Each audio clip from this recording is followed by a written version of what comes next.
Hey gardeners, welcome back. Join me today as I prune up my candy mint crabapple tree. We have had this tree for probably 8 or 9 years. We've been in this house 10 years, so it's about 8 or 9 years. We have pruned it before, but I'm noticing there are a few areas that definitely need some addressing, and I'll be showing you what those are. And I'll take you along with me as I prune it and give you the best tips I can based on the information that I have and what I have learned along the way. And hopefully this can motivate you to do some pruning of your own if you need to address anything with your ornamental crabapple trees, and inspire you. If you like this tree, I can tell you a little bit about it as well.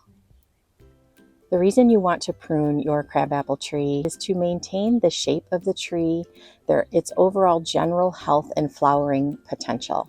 I generally want there to be good airflow in the center of the tree, and I don't want a lot of congestion, because congestion can lead to issues. Pruning is always a good thing because it encourages new growth.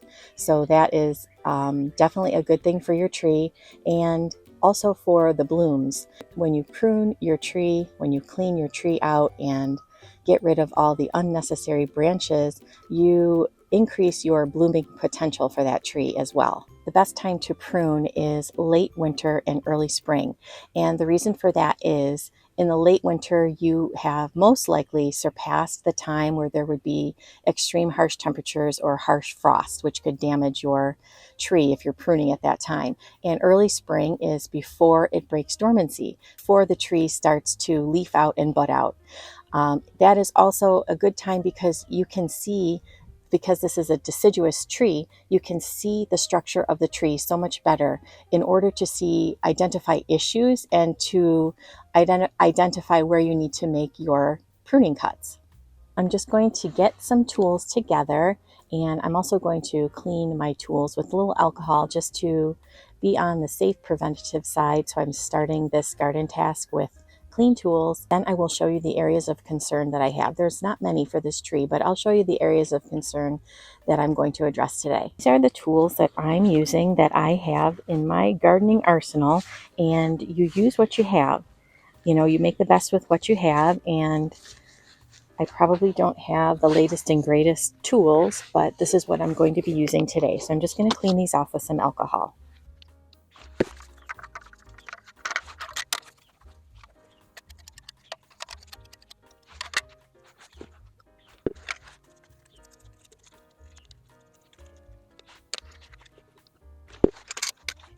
And I have two saws here because the thicker branch that I'm going to be showing you has a little narrow gap that I have to fit the saw into to cut it off. So I'm not sure if this one is going to be good, or if I can fit this bigger one in there, I will. So we'll have to see. The candy mint crabapple tree is a small to medium-sized ornamental tree, and the tag from the nursery that I got this tree from says the spread is 10 foot high by 10 foot wide. But I have read online that it can have a 15 to 20 foot spread. So just read your tag, but I think all plants and trees generally can get bigger than the tag says. It is a beautiful tree. It flowers in the spring, and it flowers a really light pink with a little bit of white bloom to it, with a backdrop of like a dark green foliage. And it has like a dark green glossy leaf, and that is beautiful. After it flowers, it turns green, and then in the late summer to early fall, it will change color to like an orange red. And also in the late summer, it has little green ornamental crab apples on the tree, which eventually turn to like a dark pink purplish color. That provides great food for the birds, and also adds extra visual interest as well.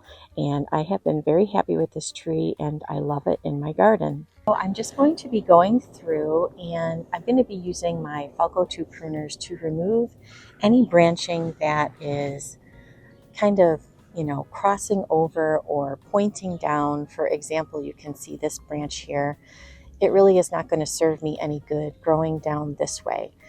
It will just add to some congestion and confusion in the tree. So I'm going to be pruning that off and just coming down this way. There's a few here that are just pointing down that could eventually become a problem. Let me show you closer what I mean. This branch right here, it's tiny right now and doesn't seem to be causing too much of an issue. However, it's pointing downward, and it'll keep growing downward, and eventually it will probably get big enough to start rubbing up against these branches here. So I am going to be cutting this one back as well. That is an example of just some of the smaller branches that I will be taking out. Let me go around to the other side and show you the bigger problem that I have to address. Okay, I'm going to zoom in here, and you can see right here we have two branches that are touching and rubbing. Now, they're pretty thick branches as well, so they've been there for quite a while. You can see that at one point they probably were small enough where they weren't touching. And that's, one of the reasons why you want to prune your tree is to identify, which direction a branch is growing in, and to identify potential problems in the future. So, while these probably weren't touching for quite a number of years, now they are, and I have to address it. I'm also coming in here, just to give you a reference, those touching branches are right there. And I'm just looking down below here, and I'm noticing right here, see how this one's kind of growing up and then growing down? Well, it's not quite touching this larger branch at the moment, but it will. So I think I might address this one here. And you can see especially that it might touch this branch eventually, and also the one below it. It could start, grow down and eventually start touching this branch here. And so what happens when branches touch? Well, it can create a sore spot on your tree, which could invite infection, fungus, disease, all kinds of things. And I also want to show you, I don't have too many of them, but this is an example of something called a sucker. See these two branches that are coming out of the ground? They are trying to grow a new tree. And you want to always clip those back because they're, without clipping them back, you're having your tree put energy into these little twigs, and instead of back up into the tree, into the good branches. So that's the reason why you always want to remove those suckers, is so that the energy goes where it needs to be, back into those healthy branches on your tree.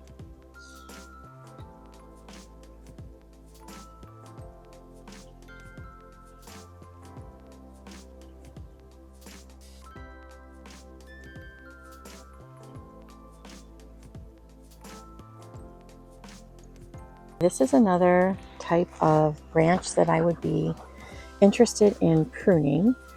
This branch here, this is what they call a water sprout. It's kind of a vigorous vertical upward growth branch that doesn't serve the tree well.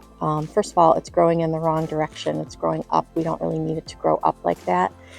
And being in the center of the tree like this, it adds to the tree's congestion. So you don't want that to cause congestion. You want to improve the tree's general airflow. So cutting something like that off would be beneficial because you don't need it. And by cutting it off, you improve the airflow, and you also put, the nutrients back into the main trunk here and the important branches, not this little upshoot of a branch called a water sprout.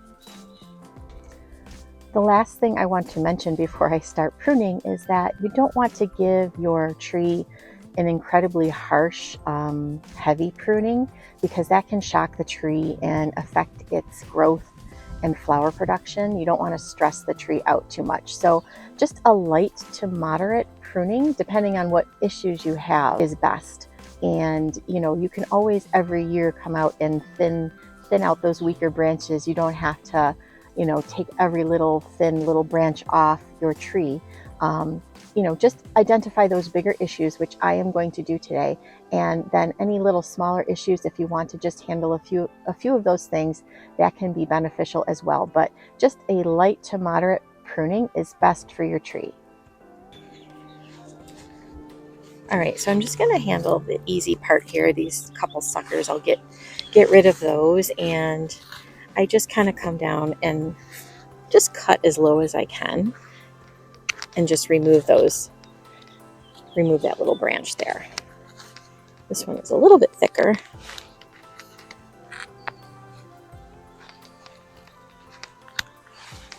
There we go. I removed those two suckers, and that's really all.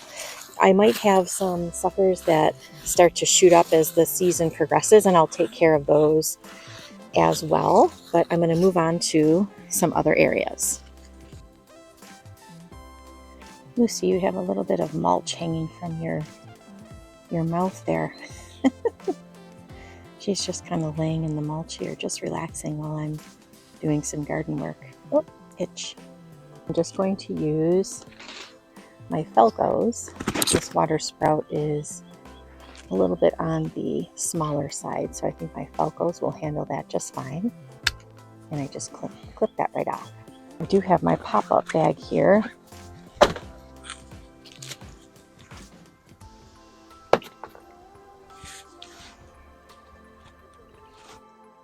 This branch right here, this one is growing in this direction, and it's going to start hitting this branch before we know it. So I'm going to just trim that one off as well.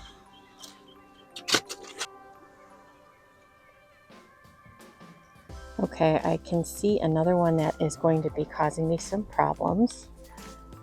I'll bring you over here and show you. Do you see this branch right here? This one right here. It's attached to a main branch that, you know, here's the main trunk, but this is a significant main branch. And then we have this branch coming up and up and up and up, and then actually growing underneath. You can see that growing underneath that branch, and as it gets bigger and thicker, it'll just cause some issues. So I'm also going to trim that one off.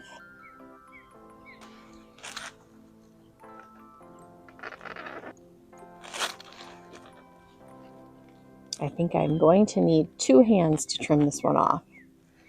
Let me set up my camera.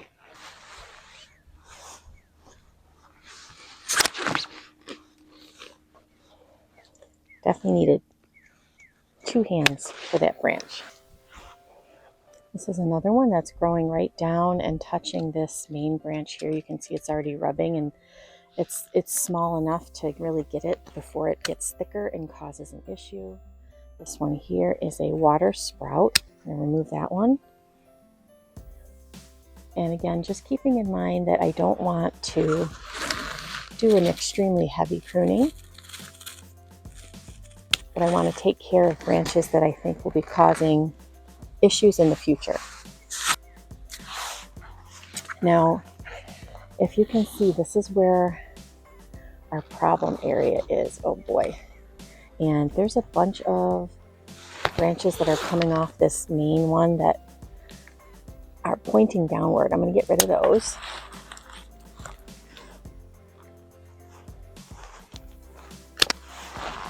Let me get rid of these 3. So I'm just going to get this last branch here because I want to make room for my saw to get in there. Okay. You can see how I cleaned that area up of the branches that were all attached to that larger one and pointing downward. And I'm going to try to get my saw right in there and cut off that large branch so it doesn't touch the one above it. Okay, I put my gloves on, and I have this saw first. I have 2 saws, but I'm hoping this one can fit into that area. And I'm hoping that you can see. I'll try to zoom in when I'm editing the video. It's kind of hard to get in between the branches here, so let's see what I can do. I might have to come over this way like this.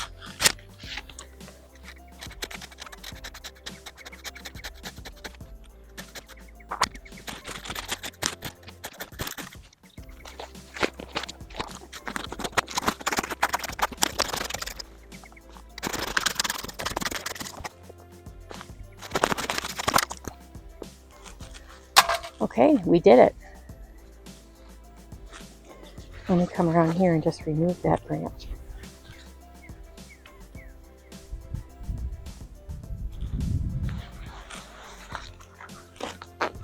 That was a pretty large one. Wow. Okay, that was a large branch. But I felt it was necessary, like I said, because I can see also, I'll show you the area that it started to rub. I'll bring the camera over. Here you can see the area of bruising where these two trees were touching. So I don't think it looks too bad. So I think we got it, hopefully just in time. I wouldn't want to cause any damage to that other main branch. Let's go take a look at that other branch. I can feel the area where it was touching, and it's not really like broke open, it's just indented. So I'm glad that we took care of that.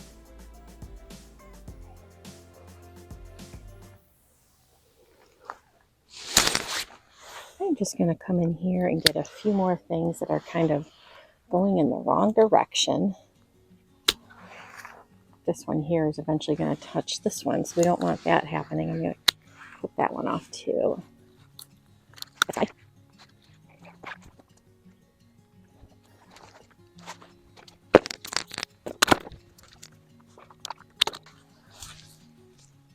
I don't know if you can see this one, but it's growing out and then it's curling under, which I don't know if I can just know it's kind of curling, so I want to get that one as well.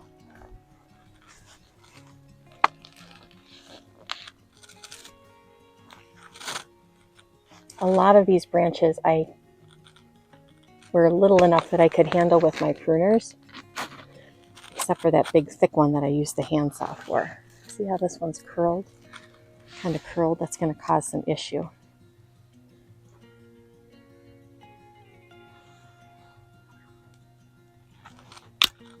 Just a couple little spindly ones that I'm cutting out.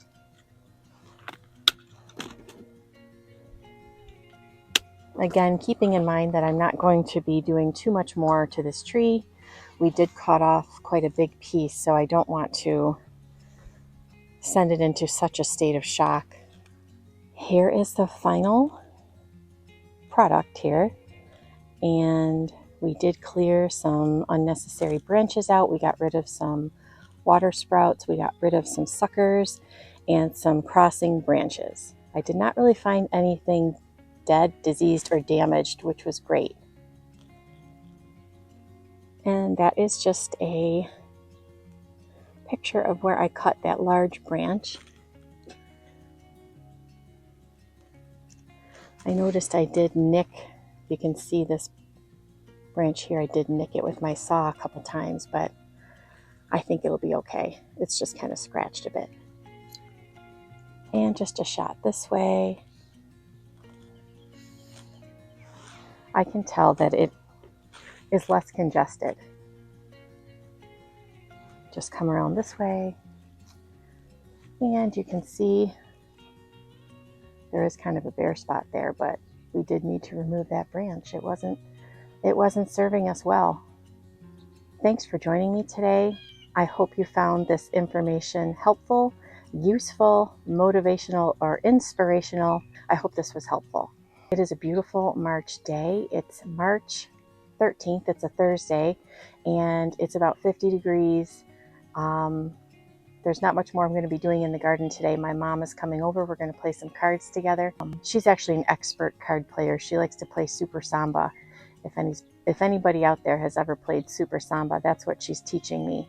And we've been playing once a week, and I really enjoy it. So I'm going to make time for that today. And there's still so much more I have to do, but I'm prioritizing.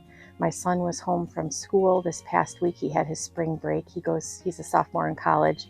So I enjoyed time with him as well. But I will be out in the garden again very soon, and I look forward to seeing you there. Have a great day.